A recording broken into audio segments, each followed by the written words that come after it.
Hello and welcome once again to our live coverage of Budget 2023.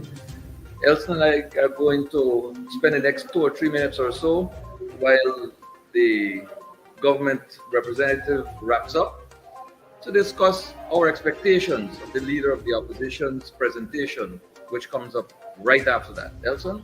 Yes, definitely. Well, I think that many people across Ghana are looking forward to the leader's presentation, are very interested to hear what he has to say, and we can assure them that the leader will paint for them an idea of a different and alternative budget with different programs and with a different outlook and mindset regarding the country's growth and development.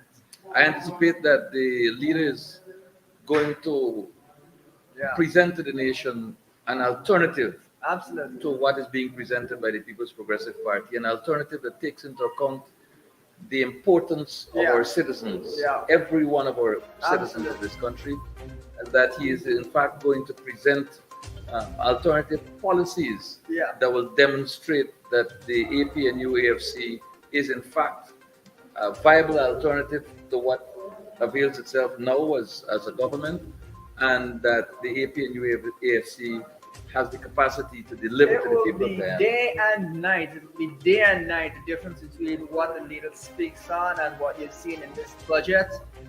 We've noticed that we've mentioned it before that the speakers from the government side seem not to be talking about their budget, rather just looking to attack opposition members' proposals. What we're saying is this: we're going to give you a plethora of policies and ideas and measures that will deal with the cost of living crisis, deal with the poverty situation in Guyana, deal with employment needs in Guyana, high level of unemployment, Address the issue of agriculture, address the issue of address the agriculture, issue of education, infrastructure as well. Yeah. Now, the idea being we have things to say, policies to advocate, and a direction that we want to show the country that we should be heading down.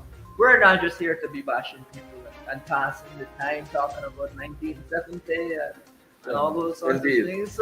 It's a new era. New Year. It's for the first time Guyana is in fact experiencing tremendous revenue inflows. Yeah, Those revenues will have to be properly managed and in the best exactly. interest of the citizens of this country, and not for the 5% elite Yes. friends, families, and cronies of the and People's families. Progressive Party, but for all Guyanese across the spectrum. Absolutely, absolutely. So the Lady Opposition will paint, I think, a very robust vision with various elements to it that should interest viewers. And keep an ear open, viewers. There's something in there for you, no matter what part of our society you hail from, and no matter what your particular needs are in our country. As Mark Phillips leaves the podium, we will leave you now, viewers, with the encouragement that you should, in fact, tune in to the presentation of the Leader of the Opposition. There's something in there for every single Guyanese citizen.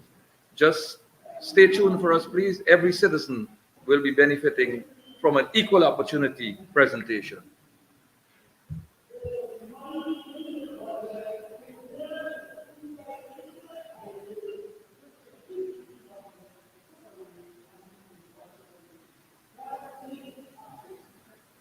It sounds like he's speaking. Yourself. Let me remind you that when the PNC left government in 1992, there was money in the budget to build the Soesdijk-Linden Highway, which the PPP government took away and used in other places. That is a truth. Mr. Speaker, I do not know if the word joker is unparliamentary. Could you tell me so I don't use it as a means of description of the PM? I could?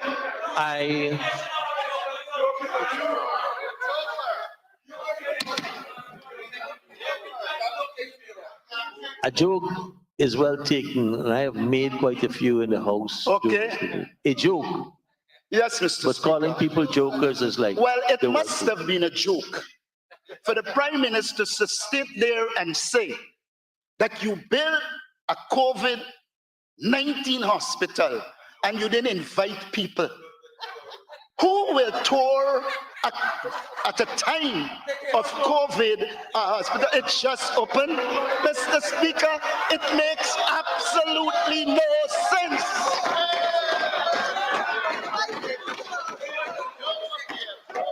The government might have allowed you to tour if it was the PPP because they won't get rid of you.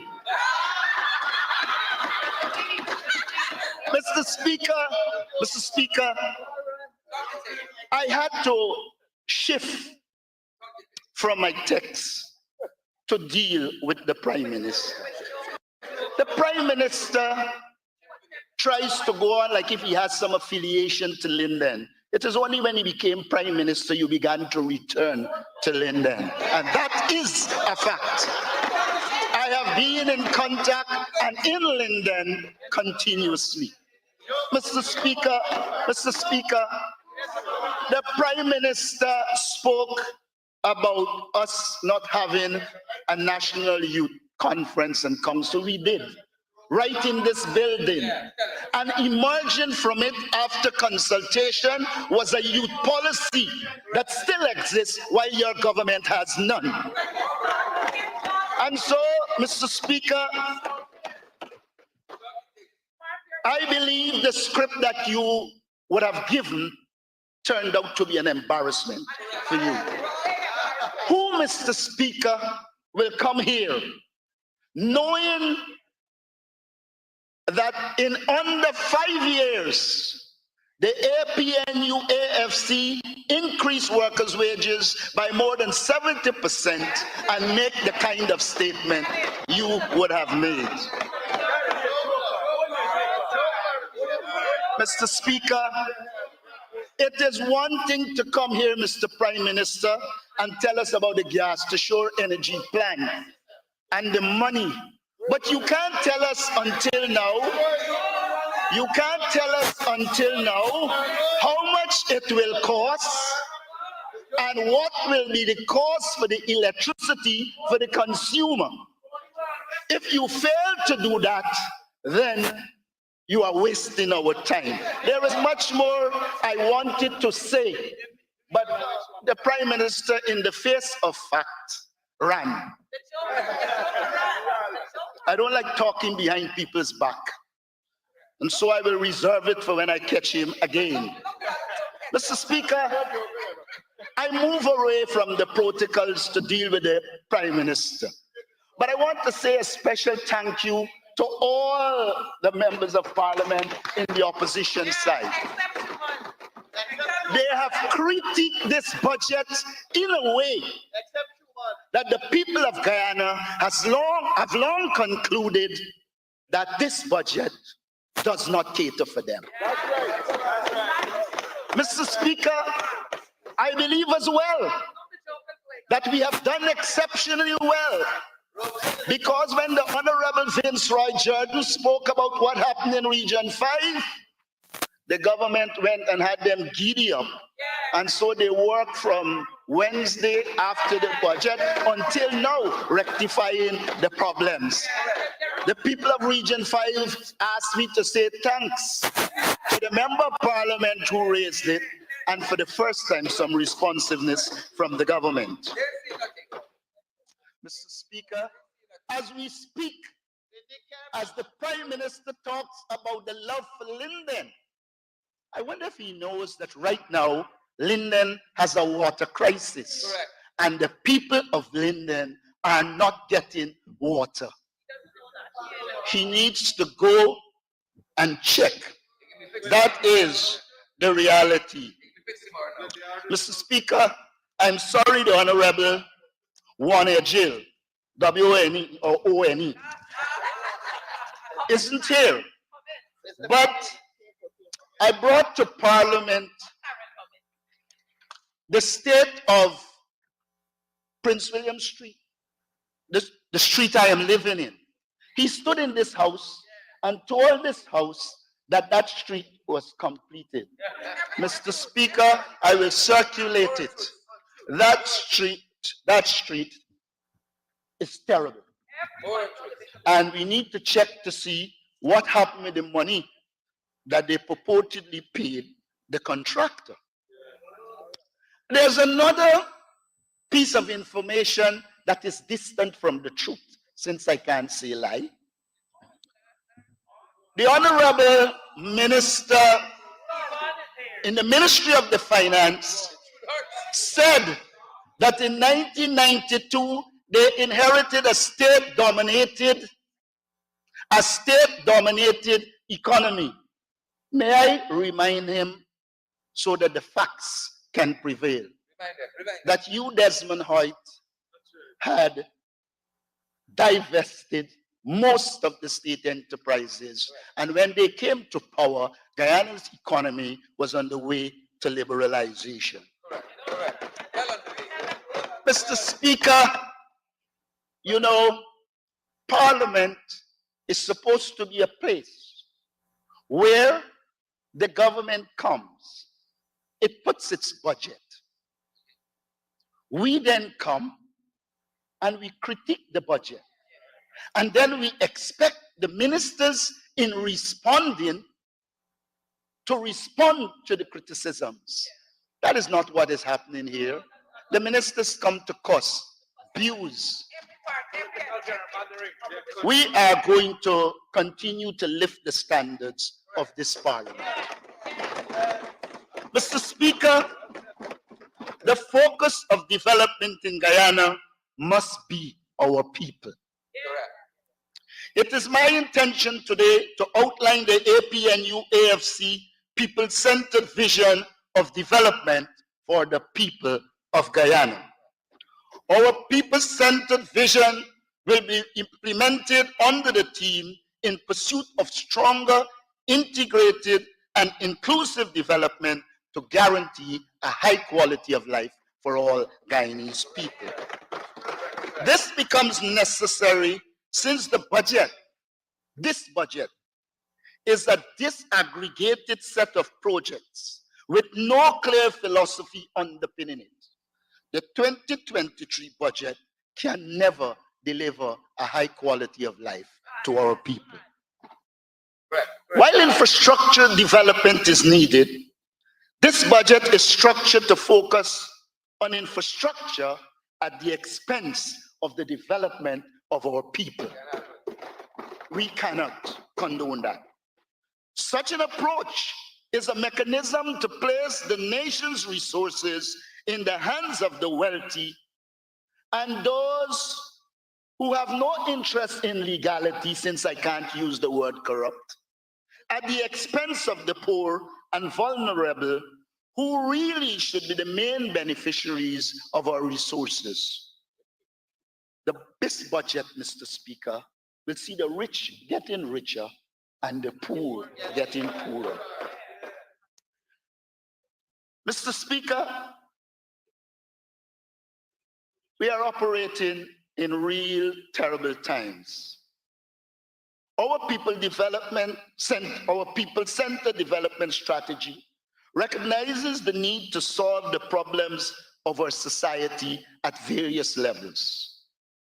They must be dealt with at the level of the individual, the family, the community, and the national and international levels. We need a holistic approach to deal with our problems. This piecemeal approach will not solve our problems. It is for this reason, Mr. Speaker, men on mission is ill-conceived. It assumes that the problem to be solved will be solved by men on a mission. It has to be solved by men, women, boys, and girls, and institutions working together to eradicate poverty, restore law and order, and developing new humane values that allow our society to progress, while at the same time being inclusive, respecting the rule of law and promoting a democratic culture, a culture which eludes the PPP regime. Good governance is needed, but cannot be achieved because the PPP is hell-bent on controlling, dominating every aspect of the lives of the people of Guyana. To use my good friend Ramjatan, they are control freaks. Mr. Speaker, no society can progress when a culture of barbarism is the order of the day. The bulldozing and destroying of the homes of innocent Guyanese at Caneview, Mocha, is a clear indication that this government is not committed to human rights and the rule of law. The PPP has committed a heinous crime against the people of Mocha. The barbarism that characterized the PPP regime is a new low in the treatment of the poor and dispossessed in our society. The PPP has lost whatever links it has to humanity. It has none at present. I believe the PPP will pay dearly at the polls for this heinous crime they committed on innocent people. Correct. And this is more so Correct. once we get a clean voters list. It is opposite at this time for me to respond to the Minister of Housing. It is true that as leader of the opposition, I asked Kamaganish Maipol to make contact with Mr. Crow, and he did. The explanation he gave here is not the best reflection of the reality. When he was contacted, he told Mr. Maipol, and he communicated it to me, that the decision was taken above him and he can do nothing about it. Why come to this house and give a totally different impression? Everything is done above him. Everything is done above him.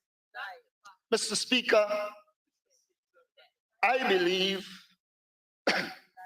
that it was the intention to do what they did, excuse me, at Caneview. And so it is part of their modus operandi. Remember, ropes and bend the hammer man. Mr. Speaker, this budget does not take a holistic approach to Guyana's development. It is the bringing together of different, sometimes unrelated projects with the hope that it will result in national development. It will not. We need to recognize that there's a new dispensation in Guyana. We have finances at this stage from oil and gas. We must note that. The significant difference between the PPP and the AP and UFC in government is the existence of oil resources for development. There is no sense in comparing 2015 to 2020, where there were no resources from oil, and 2020 to now. What must be stated is that there are the resources to do what we are asking to be done. Correct. Unfortunately, the PPP seems not disposed to investing in our people. We will invest in our people. Correct. We in the APNU AFC, will pursue this strategy of ensuring our policies, programs, and projects are geared to improve the quality of life of our people. That is why we named it a people-centered program. We believe that a sine qua non for development is the development of our human resources. We will focus on developing our human resources. I turn to human resource development. Mr. Speaker, human resource development is one of the most important subjects to be dealt with by a developing country. We need to develop our human resource capabilities in all sectors. We need to develop our human resource capabilities to be able to monitor and audit cost oil so as to allow us to garner more at the level of profits for the investment in our people. The resources garnered from oil must therefore be spent to improve our human resource capabilities. A survey needs to be done to determine the human resource needs of all sectors in our economy and the requisite action taken to ensure we develop our own resource capabilities in a way that is determined by the needs of our society rather than the training program on offer by others. It is the needs of the society that should determine the training and scholarship we deliver. We have no problems with goal, but it must be structured to serve our society. Mr. Speaker, this might be the biggest budget in terms of resource allocation. Unfortunately, the resources are badly allocated. It is one of the smallest budgets in terms of allocation of resources to the people, since it is focused on putting resources in the hands of the rich. We in the APNU AFC commit ourselves to deliver a high quality of life to the people of Guyana, utilizing innovative measures and people-centered program as we utilize the oil resources that our country has been blessed with. Mr. Speaker, we will implement a plan and not continue like this government to pull projects from the sky as this government continues to do. Poverty alleviation and eradication are two important objectives we set ourselves. Spending money to facilitate illegal activities cannot be a viable strategy. In other circumstances, I would have said corruption, but I can't. Honorable Leader of the Opposition, the third time you tried to be very skillful in introducing unparliamentary words. So I know you're skillful enough to now desist.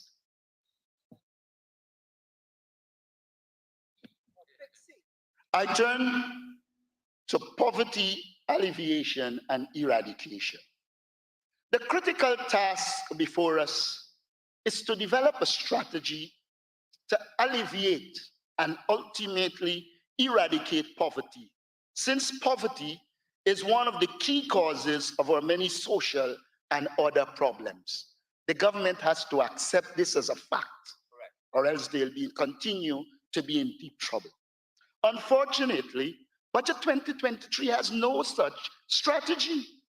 Mr. Speaker, APNU AFC wishes to recommend the following measures to deal with the high levels of poverty in Guyana. We will identify, one, the communities with high levels of poverty. Two, we will conduct a national poverty survey to further understand poverty in Guyana. Based on this survey, we will determine what is the minimum livable income and ensure those in poverty earn a minimum livable income. Three, we will educate those in poverty in financial literacy and small business management with the aim of giving them grants and loans to enable them to establish micro and small businesses. Four, ensure that our people are literate.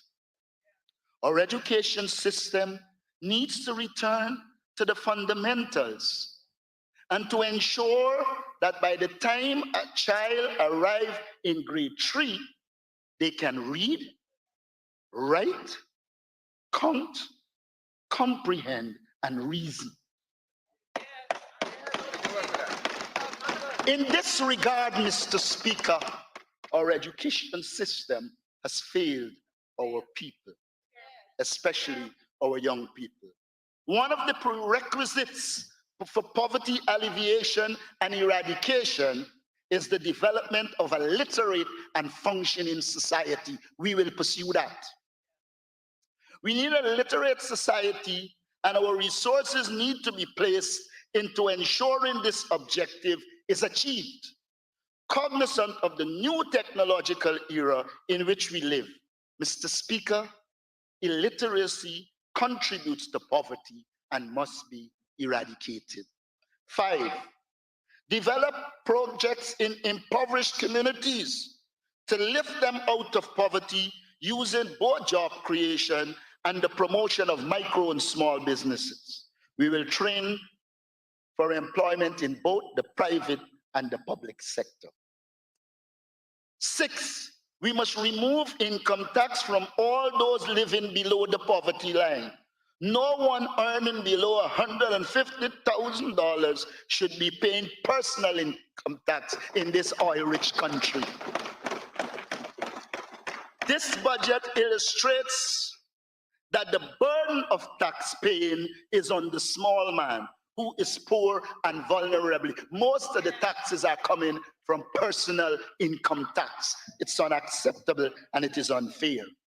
7, the use of salary top-ups to bring Guyanese above the minimum livable income.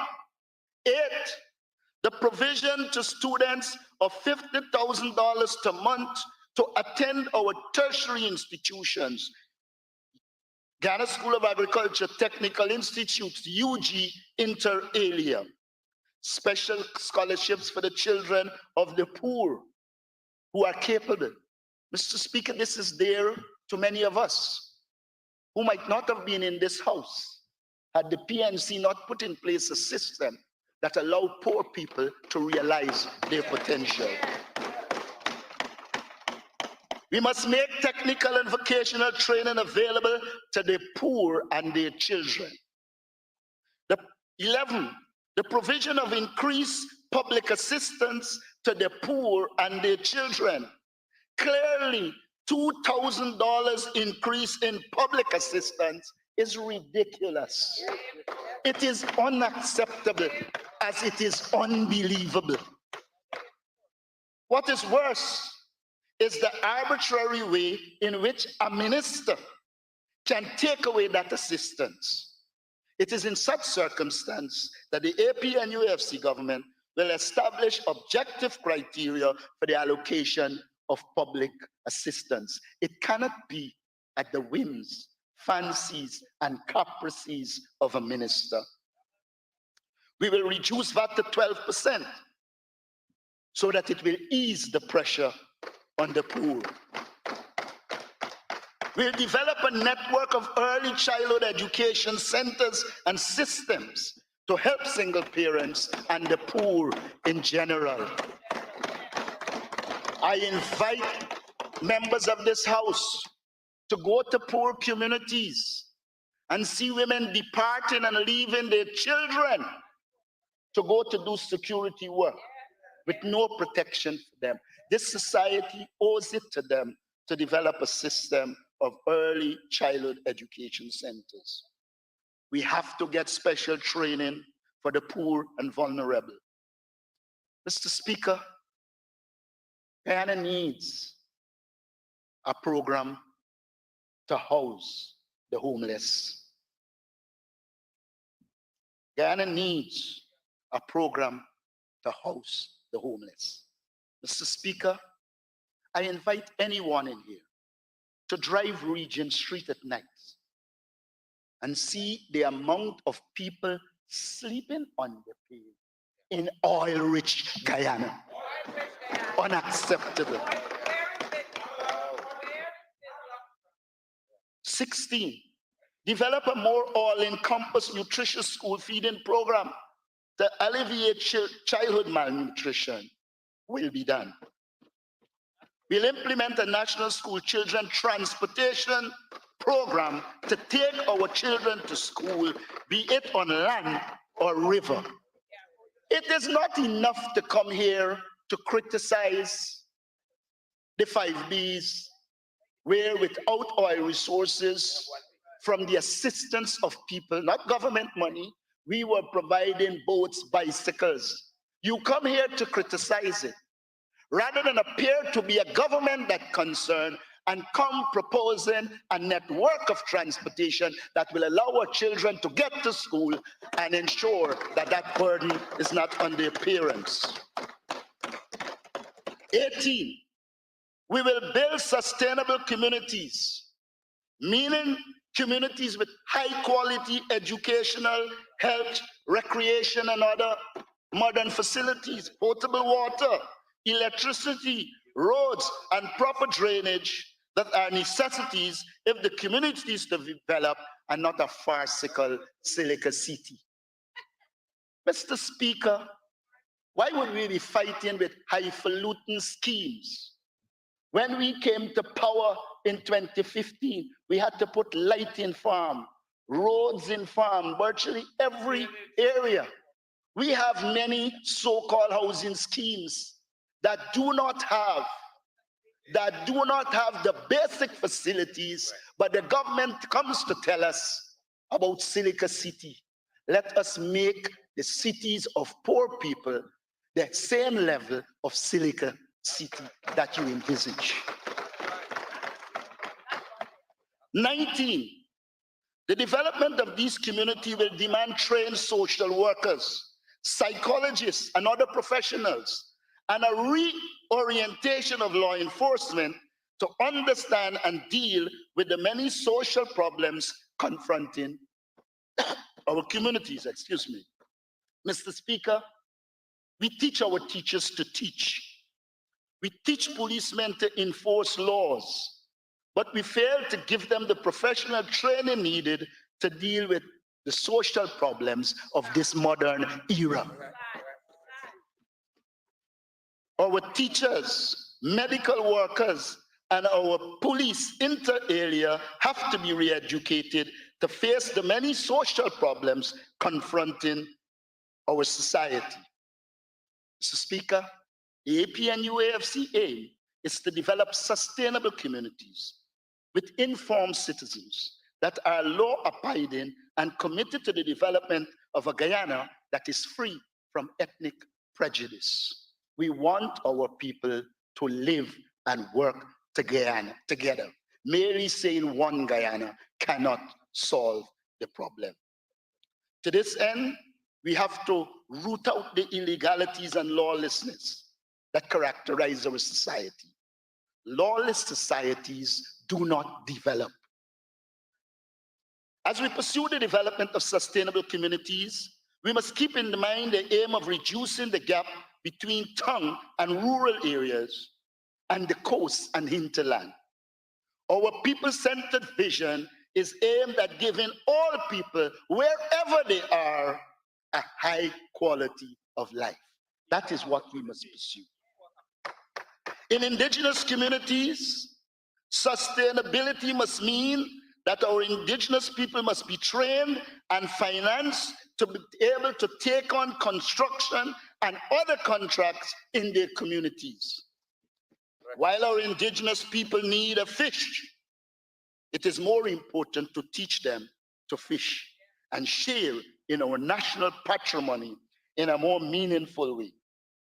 All communities, including indigenous communities, must be made self-sustainable communities. 20, we will promote community development and local leadership to unleash the talents and energies of our people in communities. In this regard, we will promote local democracy and take action to remove party politics from local development and allow local authorities to function in keeping with the law and the needs of the people in their communities. Mr. Speaker, there is too much domination and control from the center. Mr. Speaker, this approach of domination and control of local democratic organs constitute a fetter to development. Correct. 21, Mr. Speaker, on that side, they talk all the time about house lots. 20,000 house lots, 50,000 house lots. Mr. Speaker, while house lots are on offer, many Guyanese cannot afford to build. House lots and housing are not the same.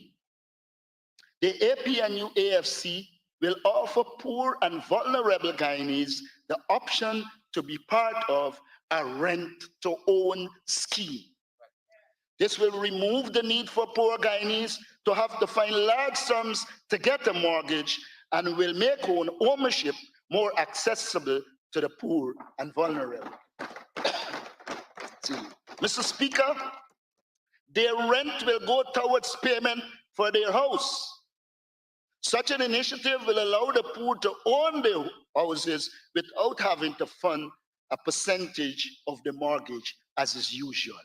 Mr. Speaker, in other countries, rent to own contributed significantly to poor people obtaining homes. There's no sense telling us you reduce this and you reduce that, and then the money that the person has to find, they cannot find.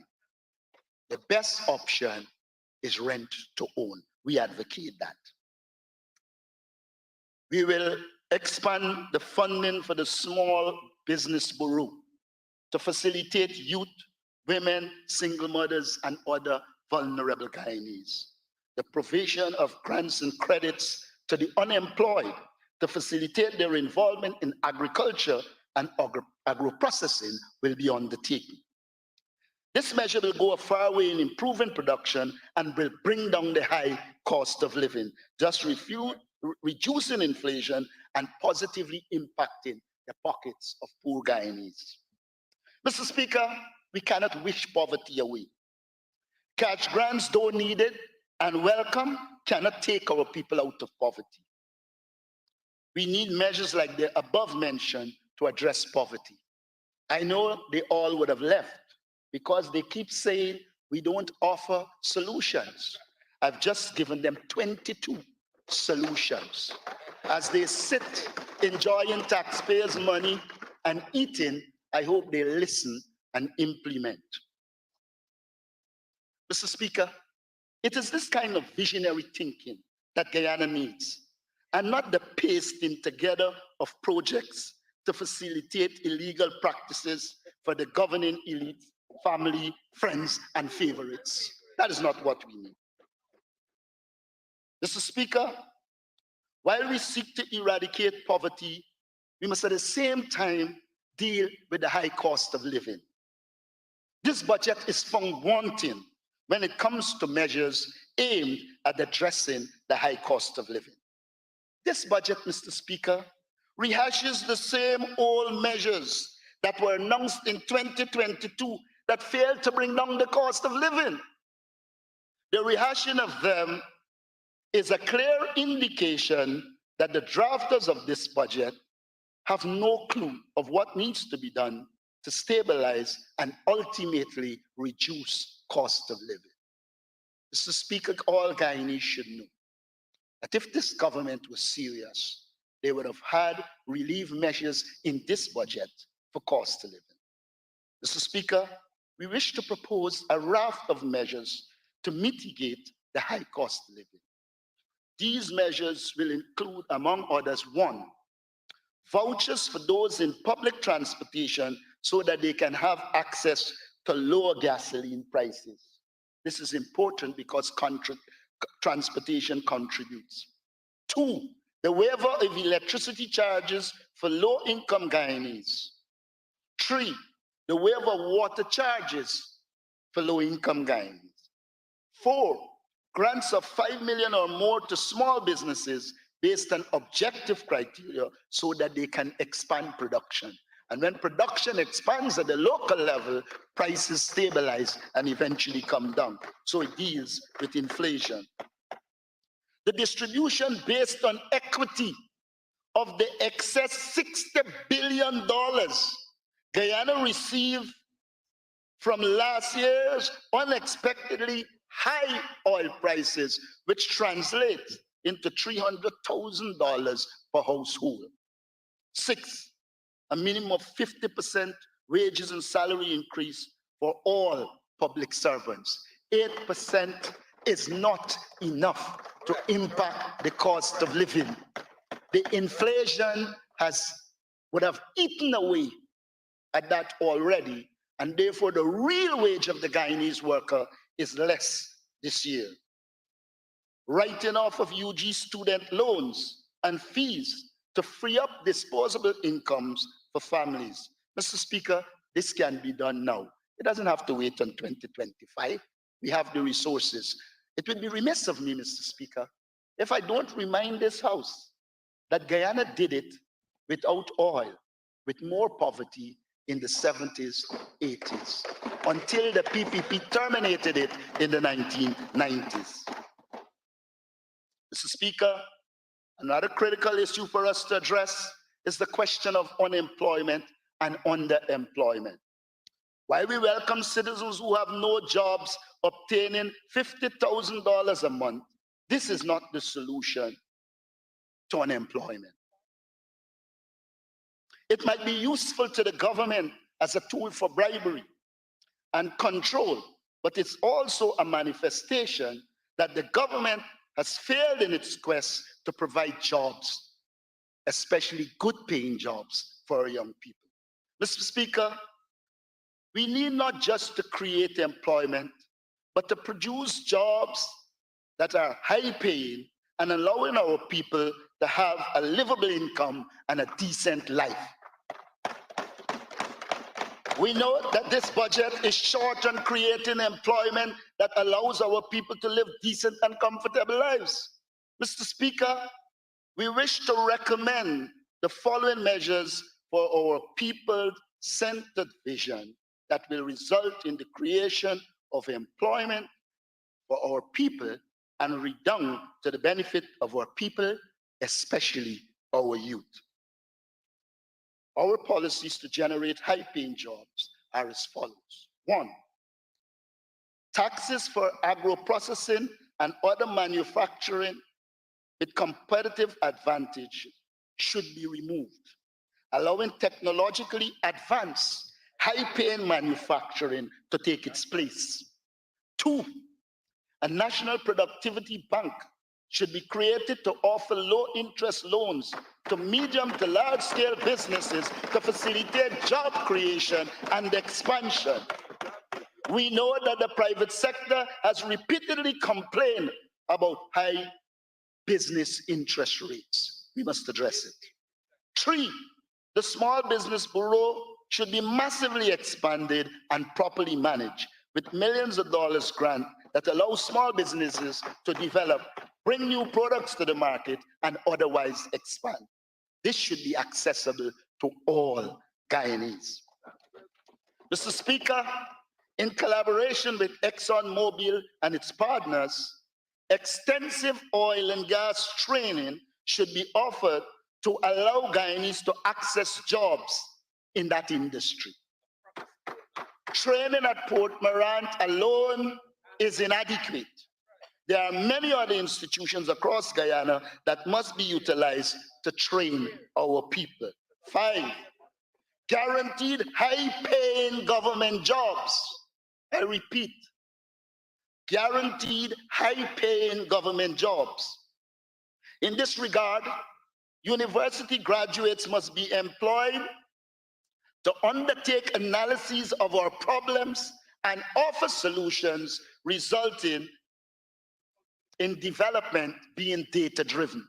Mr. Speaker, there are many university students out there who would have graduated and cannot find a job. If the government undertakes to create proper think tanks and working bodies and pay people to do the research, etc., we'll be in a better position. 6, grant must be made available for new people in agriculture and for existing farmers to ensure increased agricultural activity as a measure to prevent us from experiencing the Dutch disease, which is at our front door. These grants to farmers will allow them to boost productivity, grow their farms, and increase their earnings by acquiring better equipment. it will contribute to the development of the non-oil sector. 7, construction jobs will be created to facilitate the government's rent-to-own low-income housing schemes. 8, we will create construction jobs through a government infrastructure development program that builds modern homes and other facilities for teachers, health workers, and other public servants who have to serve away from their homes. All those public servants complain about how bad the facilities are. Mr. Speaker, MPs and local government representatives must be provided with well-paid staff to help them better respond to the needs of the Guyanese people and represent them. Well-paid teachers and training staff must be hired to facilitate evening training at government schools, whether for widely available adult education classes or technical ones. The restarting of the night school program, which began under the APNUFC, is a good starting point. Mr. Speaker, we must not be carried away by all of these top students.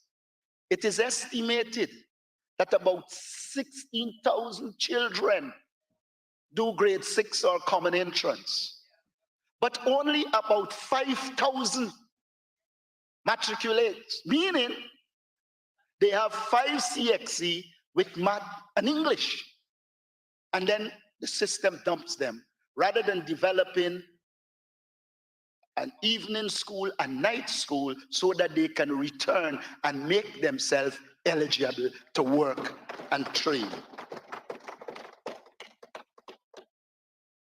Funding for community development and the creation of livable spaces throughout Guyana will create hundreds of jobs in design and construction. 12, cheaper electricity from power sources such as solar energy will facilitate job creation through various forms of value-added manufacturing. This will be prevalent in designated industrial zones in all regions. The foregoing must be done while simultaneously taking measures to reduce inflation. In this regard, as you would have recognized, many of the measures contribute to dealing with inflation. Mr. Speaker, the government clearly does not have a plan. I want to turn to manufacturing. Mr. Speaker, this budget lacks measures to contribute to the development of the non-oil sector. The government seems to be a little boy flicking and hoping he lands on his feet rather than his head. Mr. Speaker, tax breaks must be targeted, not scattergun. When it comes to industrial policy, they are vital in specific circumstances, like stimulating industries that face challenges in starting up and scaling. To this end, we call on the government to reduce the corporate tax rate for non-commercial businesses involving in agro-processing to 0%. Additional categories of manufacturing should also be assessed and incorporated in this policy based on their competitive advantage. Further, these incentives should be coupled with the grants to farmers we have previously proposed to help them to expand production to meet the expected increased demand for produce. These targeted policies in the agro-processing industry will stimulate activities such as the canning of fruits and vegetables or the production of juices and similar natural beverage for export. Further, this policy approach will ensure benefits are not concentrated in 1 or 2 regions for selfish political gains, but spread nationally to encourage development wherever conditions are suitable. This will swiftly generate tens of thousands of jobs as international manufacturers are attracted to Guyana, much the same as they have flocked similar low-tax nations. We do not need to wait for low electricity price which may never materialize, to see manufacturing grow in Guyana. This is even more so since the project for cheap electricity is in hands of the second vice president of Sioux fame, who presided over the most failed projects in the history of Guyana. Instead, we should learn from those nations which have leveraged thoughtful tax policy to stimulate export industries. Mr. Speaker, I want to read for you a passage from a Brown University paper, and I have it there to lay over, that describes the benefits of targeted, sizable tax breaks, as opposed to the scattergun approach the PPP uses to reward its cronies. It concerns Operation Bootstrap, which Puerto Rico established all the way back in the 1940s, and which formed the ideological backbone of the effective industrial policies of dozens of countries and special economic zones. I quote, "Perhaps the economic measure most important to Operation Bootstrap success was the tax exemption policy for US and other corporations that invested in the island. Industrial growth in the island after 1947 suggests that the tax exemption program was successful. In 1949, the United States Department of Commerce estimated that 1,998 manufacturing establishments in Puerto Rico employed 55,000 Puerto Ricans, with an average workforce of 27.6 persons by 1967. 2,367 manufacturing establishments employed 121,537 Puerto Ricans, with an average of 51.3 per establishment. Puerto Rican,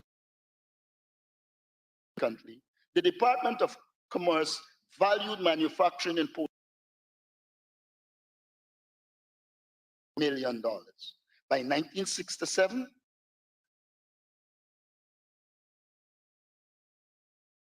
$21 million for the island. Evidently, Operation Bootstrap successfully industrialized the island. Perhaps more importantly, it successfully shifted Puerto Rican economy's dependence from agriculture to industry in less than 20 years. That is what Guyana needs. Shifting Guyana's economy from agriculture to this type of value-added industrial production has been a goal of Guyanese development policy for decades. The Honorable Speaker will tell you, since we were in youth politics, we were talking about that, but it eludes us. Under the coalition, we began this process by reducing the tax rate for non-commercial businesses to 25%. We must continue to reduce taxes in a targeted way to create tens of thousands of jobs. The PPP has not figured out these types of tax policies. After being in office, that the PPP has not figured out these types of tax policies after being in power for 25 of the last thinking, poor historical knowledge, and fundamental inability to create jobs. We promise you that as a government, we will create the jobs, and we have given you the mechanisms to do it. I turn to the public service. According to the World Bank, 25% in 2023. The government cannot continue to present a country where public servants must scrape and toil.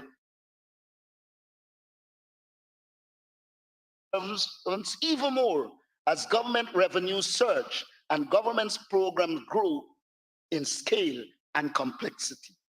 We reiterate our call for all public servants to be given 50% increase in wages and salaries.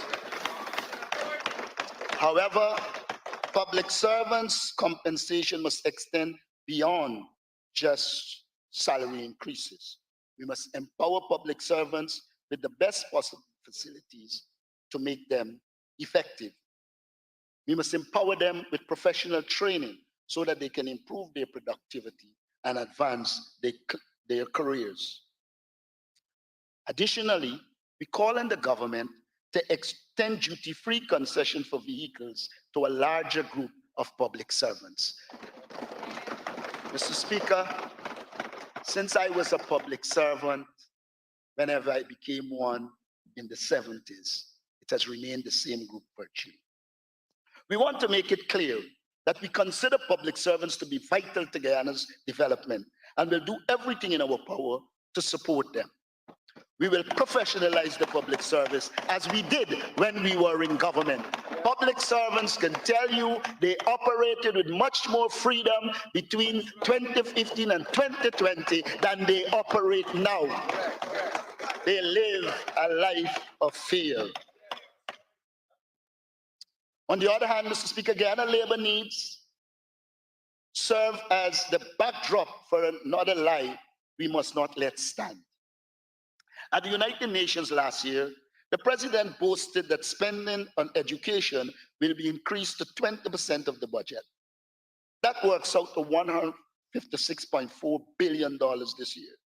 It may be obvious to everyone in this esteemed house that your education budget this year is not $156.4 billion. In fact, the government has missed its target by $62 billion, a truly monumental sum. What love for the public. The PPP does not believe in education, in the same way that they never intended to spend 20% of the budget on that ministry. If they had intended to do so, the University of Guyana would have been free. Billions would have been provided to upgrade the university. Lecturers and teachers would have received a 50% pay increase, and tens of thousands of students would have been receiving student stipends. Even further, the APNU AFC will implement a student stipend policy. We could easily afford to provide 50,000 students with $50,000 a month to assist them with educational expenses.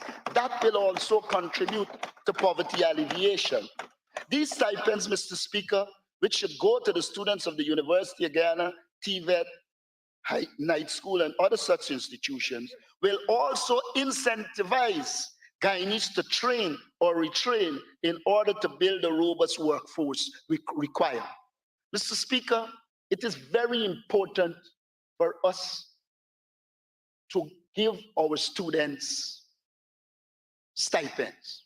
Mr. Speaker, when I was presidential advisor for youth empowerment, we did a survey. And we found that when children were close to the institution, whether it's GTI, NATI, or WIC, they tend to stay in the institution. But when they have to travel and face the courts, they fall out. We need to begin to help them to be able to not only go to school, but to stay in school. This policy, which we call 50 for 50, represent the type of serious initiatives that will help to energize and mobilize Guyana's youth. We must recognize that Guyana's change in economy provides change in opportunities, and that we have a sworn duty to help Guyanese seize these opportunities. I turn to infrastructure. Guyana needs a sound infrastructure development plan. While we see the need for the development of community roads, our infrastructure development plan must see us developing roads and bridges linking all 10 regions.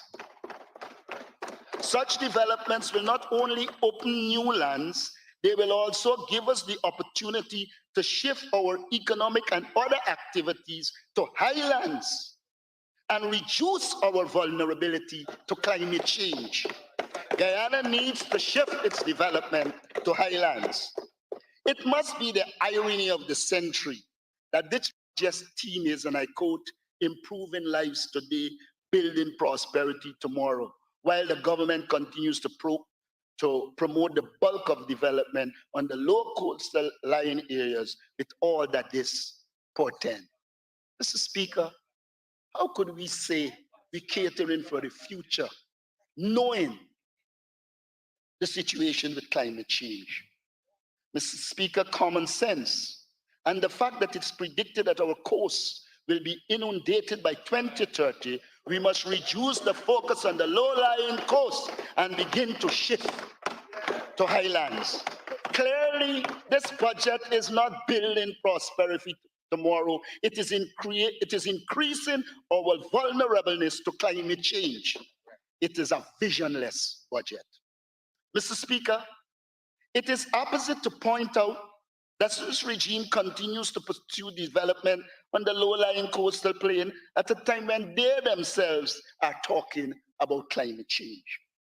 Mr. Speaker, to shift our economic activities to the highlands will not only allow us to deal with climate change, it will also increase opportunities for ecotourism, since it will open new hinterland lands and expose Guyana's natural beauty to Guyanese and the world. It is well known that many Guyanese cannot see Guyana because they can't afford it. We need to change that. Since this move will facilitate a cheaper avenue for Guyana to explore and experience our beautiful country. Our infrastructure development must be based on a plan that opens Guyana's hinterland, reduces the need for expansive and expensive drainage system, while offering new, more safe and secure lands to our people. Our highlands offer such an opportunity. Mr. Speaker, people follow infrastructure. And if we continue to focus on the coast, we are ourselves contributing to making us more vulnerable to the ill effects of climate change. Mr. Speaker, all larger infrastructure programs must of necessity have proper feasibility studies and environmental impact assessment. We have lost too much under the PPP government by being involved in projects such as the Skeldon Sugar Modernization Project, the e-government project, fiber optic cable project, and the Enmo packaging plant, among the many failed projects under the Jack Dale PPP regime as a result of lack of proper feasibility studies. I turn to housing. The shift to the highlands will open new vistas for housing, business, and access to new freshwater resources, building materials, and the increased safety of our people away from the threat that the sea level rise poses. We are blessed with highlands. We need to reimagine Guyana and unleash its potential in the interest of all the people of Guyana. Such a shift, Mr. Speaker, will place us closer to our many waterfalls with hydropower potential and therefore reduce the cost of transmission of power to distant places. Mr. Speaker, as we conceptualize housing, let us focus on new sustainable communities as we seek to house our people. The APNU-AFC will implement a hinterland development program which will be guided by a well-thought-out land use policy. At present, Mr. Speaker, we put anything anywhere. We need a land use policy, so we choose the best places for housing, the best places for agriculture, the best places for manufacturing. You cannot wake up the next morning and say, oh, I feel like putting it here. Mr. Speaker, I turn to agriculture. Agriculture has to continue to be critical in the development of Guyana. It must play a pivotal role in providing food for our people. In this regard, Mr. Speaker, the APNU-AFC will promote agricultural development in every region as part of a wider plan to ensure all regions are self-sufficient in food production. This will go a far way in reducing the amount of money regions spent on transportation and will also result in the reduction of food prices in those regions and are therefore anti-inflationary and will redound to the benefit of the people of Guyana. Why would we, Mr. Speaker, be heading food security in the Caribbean region without food security in our 10 administrative regions. Mr. Speaker, charity begins at home. An APNU-AFC government will focus on food security in every region, and the excess from those regions can go to the Caribbean regional security. Mr. Speaker, as a concomitant of our regional agricultural development, we need corresponding agro-processing facilities in every region. Mr. Speaker, basic economics teaches that location matters. It is therefore mind-boggling when the honorable member from Region 6 indicated that they will place the agro-processing center at one extreme of the region. I think it's either Skeldon or Corriverton, forcing those at the other extreme to incur high costs to get to the agro-processing center. Mr. Speaker, an APNU-AFC government will strategically place these agro-processing facilities so that all can access them at relatively cheap costs. There has to be little or no thinking gone into that we put it at the other extreme. And more importantly, Mr. Speaker, it is well established in this country that the east bank of Berbice has some of the most fertile lands. Why would you put it at another end? I turn to oil. Mr. Speaker, if at the end of this year, Guyana never puts another FPSO into use, we would still be one of the highest oil producers per capita in the entire world. We would be producing easily 4 times as much oil per day as Ghana, 10 times as much as Trinidad and Tobago, and far more than Equatorial Guinea, to which we have often been compared. We cannot continue to operate like novices who have no idea of how an oil industry should be properly managed. Our sectoral committee on natural resources should be constantly engaged in reviewing the laws and regulations that govern this industry. Our public accounts committee must keep the industry under constant scrutiny. Our auditing capacity at both the GRA and the Auditor General offices should be expanded until it is the envy of the oil producing world. Our national university should be placed on the path to become one of the foremost oil and gas focused learning institutions worldwide. That is the kind of ambition we need to have. Critical issues in the oil and gas sector need to be under constant scrutiny. We cannot continue to have it mismanaged in the head of the incompetent second vice president. We need to ask the following questions. Another beep.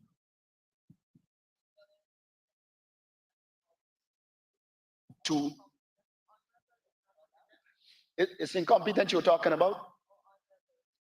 Yes. Okay, withdrawn.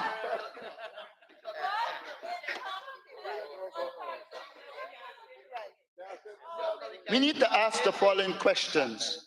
What are estimates for the oil price next month, much less next year? How many shipments do we estimate we will receive this year, accounting for fluctuation in daily production volume? How many further oil finds do we expect this year, accounting for the number of exploration activities and our internal estimates of the probability of success? We need to do this kind of analysis. While we welcome ExxonMobil investment in Guyana, we cannot throw our hands up in the air and hope against hope that ExxonMobil will run its operation effectively and transparently. The government still seems to be in awe of the oil major and any oil company that comes to Guyana, completely unaware that world-class expertise can be imported to help Guyana effectively govern this sector. The Department of Energy under the coalition made steps in the right direction that we need to build on. Instead, we are asked to place our faith in a man who has failed perpetually. Mr. Speaker, these oversights. Mr. Speaker, after all, incompetence does not prevent the government from releasing the long overdue audit of $7 billion in cost recovery expenses. Incompetence does not prevent the government from releasing the full model PSA for scrutiny. No, Mr. Speaker, this is the work of a malicious intent to hide from public scrutiny and accountability. It has gotten to the point that when it comes to oil, the government is viewed with extreme suspicion by even the most moderate names. Mr. Speaker, when I mentioned Equatorial Guinea earlier, it was not done idly. That country is famous for monumental levels of secrecy and corruption.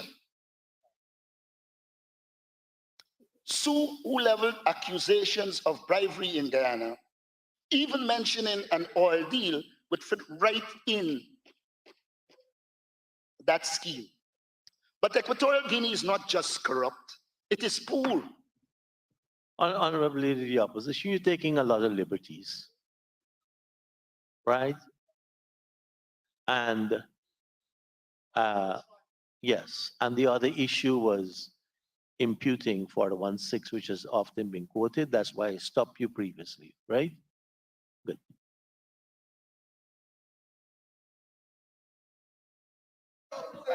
That country is famous for having a GDP per capita that rivals many European countries, while 70% of its people live in desperate poverty. Guyana resembles Equatorial Guinea more and more every day, with more than half of Guyanese living in poverty, while the PPP elites, friends, family, and favorites gorge themselves. Foreign investment.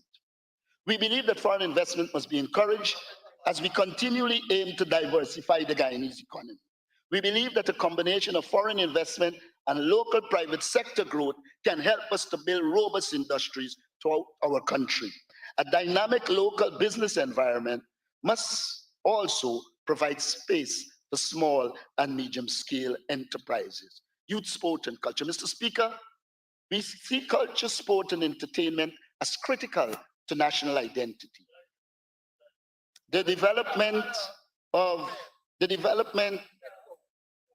tourism industry and our goal of a comfortable, happy society. We must cherish and promote local culture and cultural events, celebrate our nation's history, and welcome tourists who come to share in our society's beauty. This renewed focus on what we are proud of in Guyana will help to bring Guyanese together and promote social cohesion. We do not believe that cultural erasure, which the PPP is practicing by ignoring Mashramani, is the way forward for Guyana. It is now about 1 month from Mashramani, and we have not heard almost anything about our country's most cherished annual celebrations. Resources should be invested to promote local tradition, artists, and craft, with Mashramani front and center. Similarly, the PPP sees Guyana sports as unserious and unimportant, except for partisan political gains. We know that Guyanese are blessed with physical talents of many flavors, and we must set ourselves goals that match those talents as well as considerable resources.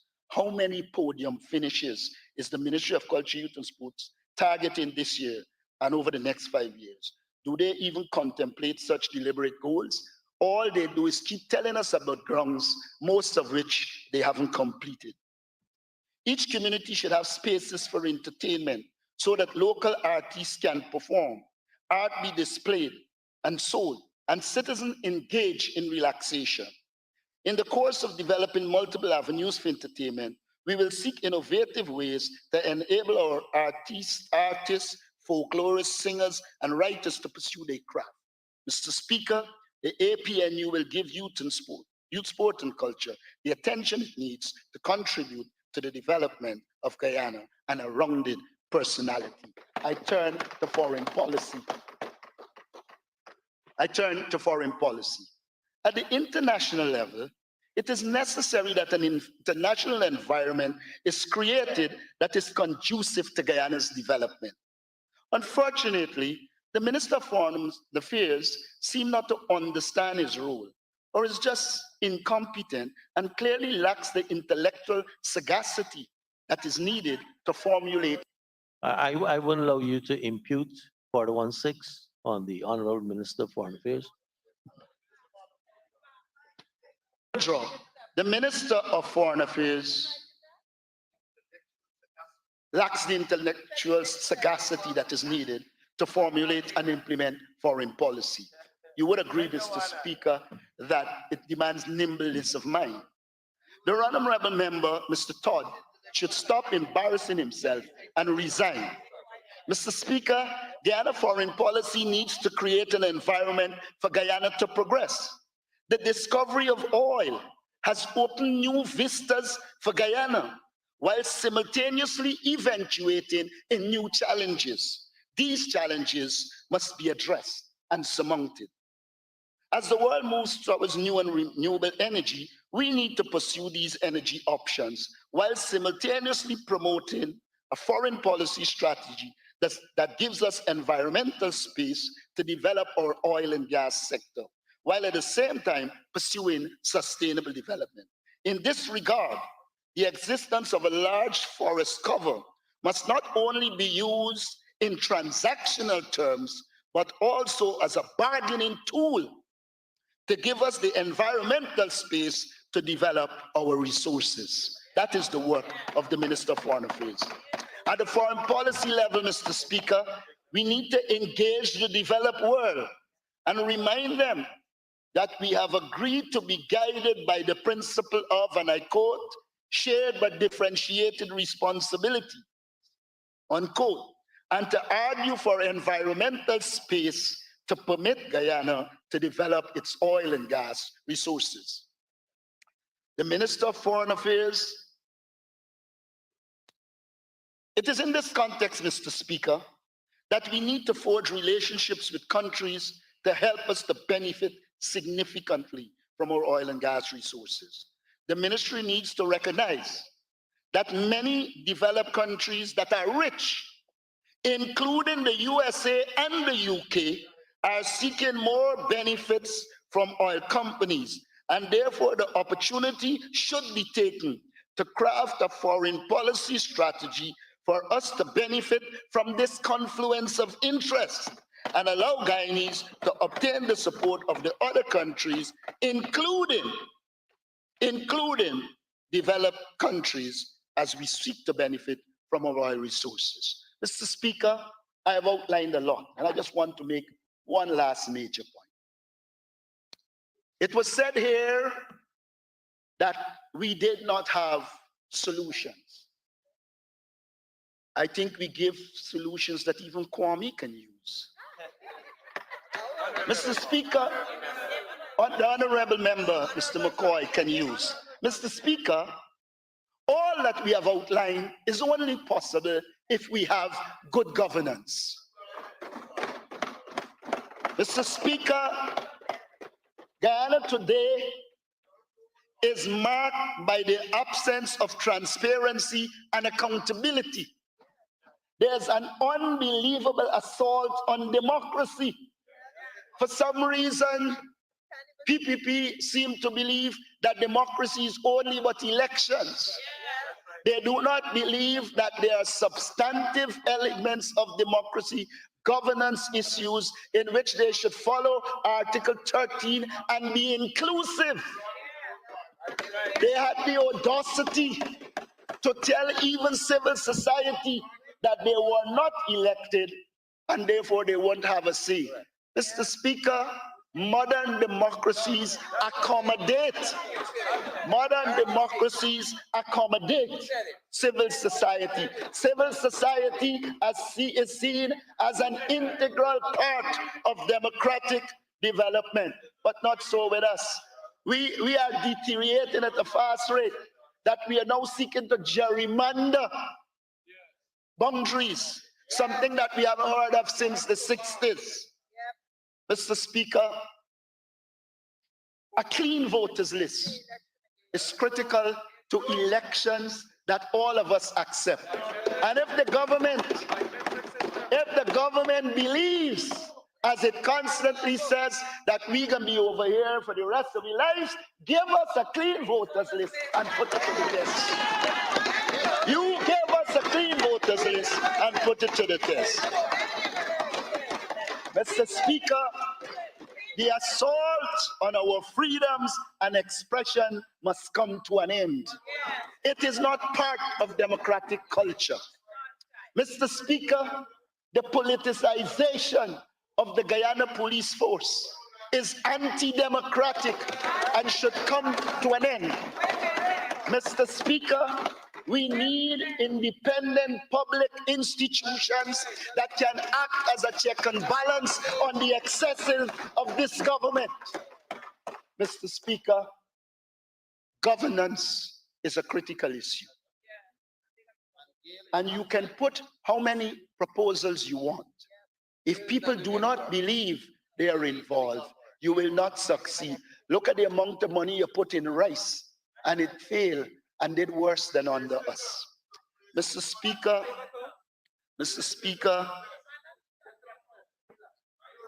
we have outlined the weaknesses of this budget. We have pointed out that it does not deliver poverty alleviation measures. We've shown you that it has no cost of living. It has no cost of living, no measures to reduce cost of living. We have shown you that it has no measures to create employment. Mr. Speaker, we have shown you that it does not focus on the development of our people. We recommend to you that you borrow from our people-centered vision and bring a budget that allows our people to develop. Mr. Speaker, this budget asphyxiates the poor man. This budget stifles the poor man. This budget kills initiative. It is for those reasons, Mr. Speaker, I can't afford to support this budget. However, if the government shows any responsibility and is prepared to be responsive to the concerns, we might very well reconsider our position. I want to thank you, Mr. Speaker, for this opportunity.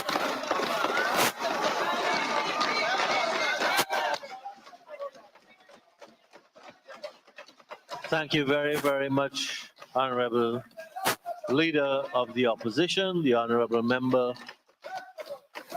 Mr. Aubrey Norton.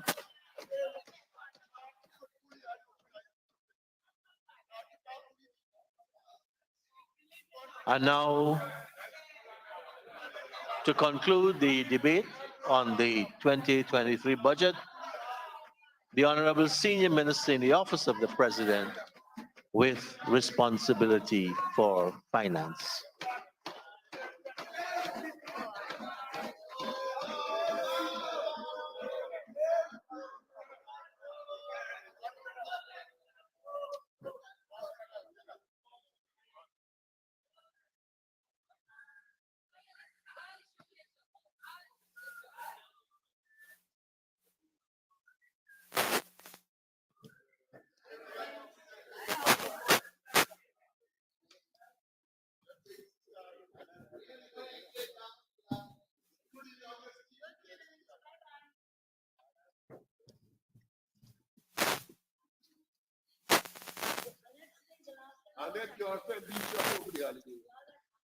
Mr. Speaker, I rise to conclude this first half of consideration by this Honorable House of Budget 2023. The first half, of course, focusing on the general policy debate in anticipation of the consideration of the estimates of expenditure next week.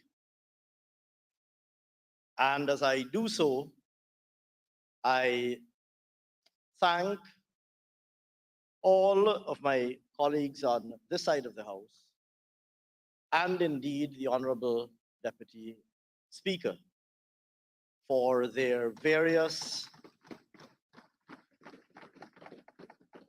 contributions, invaluable contributions, I add, to this debate. As is traditionally the case, ministers, members of parliament took advantage of the opportunity presented by this budget debate to elaborate in far greater detail than the budget speech can itself do our government's plans, policies, plans, and programs,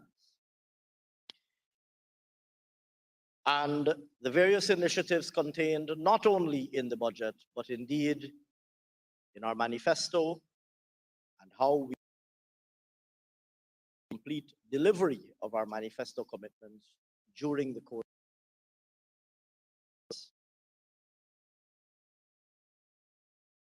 Important part of the annual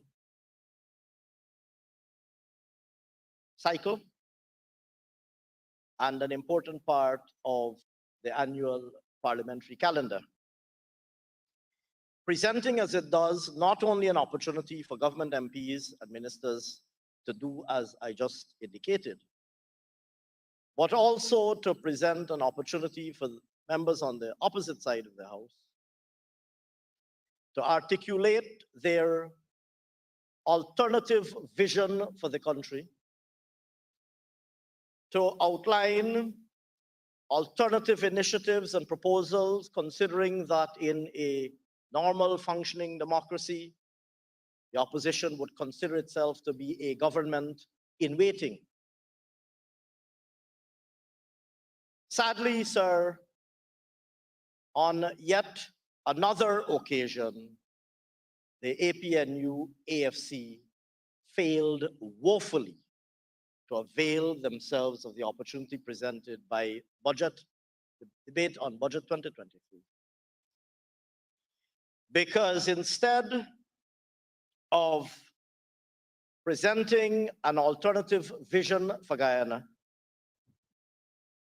instead of proposing alternative policies, programs, and initiatives, they regurgitated, sir, the standard and overworked and tired, old and overused diatribe, very tired, which has long been overtaken by time, which has been subject to multiple rounds of scrutiny by the people of Guyana, and which was roundly and robustly rejected by the people of Guyana in March of 2020.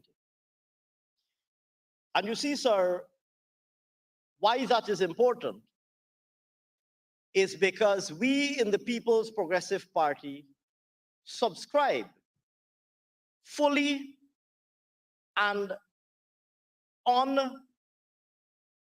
in a completely unrestricted and unlimited manner, we subscribe fully and wholeheartedly to the democratic model of governance. And that democratic model of governance requires us to submit ourselves to an electorate once every 5 years, as is required by our Constitution, and that requires us to respect the will of the electorate. In fact, if one were to consider the political history of Guyana, one would see the People's Progressive Party accepting election results even in times when there was compelling evidence of those elections having been rigged. In fact, today, I don't believe that anybody even disputes, including anybody in the PNC, disputes the fact that elections were systematically rigged. This is now an accepted historic fact that the PNC engaged systematically in electoral rigging for the entire duration of their time in office until 1992. And while one might have expected, if I'm to borrow a phrase used by the Honorable Minister Onej Walron, she spoke so appropriately of the leopard not having changed his spots. While one might have thought that having spent some time in opposition, that the PNC, however they now style themselves, APNU, AFC, APNU, AFC, one might have thought that they might have learned some lessons from the past. They returned to government, not having learned anything, and instead reverted instantly to their old dictatorial ways. What is even more alarming, sir, is that those ways having been roundly rejected in 2020. And maybe I should say this.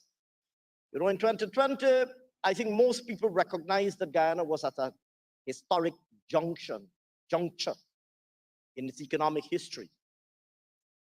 We had just become an oil-producing nation, I believe, for